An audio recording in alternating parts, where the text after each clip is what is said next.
guys, good morning. So ngayon gagamitin natin itong si Cyberbeast na bagong auto natin. At kung nakapansin nyo guys, yung ating BMW iX Drive 40 na dito nakapark supposed to be.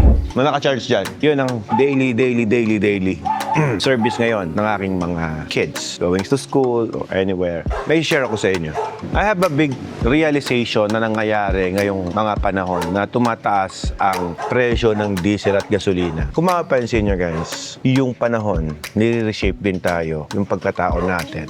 Tatagi-evolve din ng mga tao. Paano yun? Pansinin nyo guys, noong panahon ng pandemic, ang mga tao, wala naman silang tiwala talaga pagdating sa online selling. Doon sa tinatawag na, di ba? Pag nag-online ka, yung mga Lazada, Shopee, Alibaba, dati takot tayong tanggapin yan. Pero nung nag-pandemic, diyan umasa lahat ang mga kababayan natin. At hanggang ngayon ay patuloy na nag-exist. Yung mga food delivery, dati wala namang app na ganyan. Ngayon meron na. And because of the pandemic, mas mabilis natin natanggap ang sitwasyon.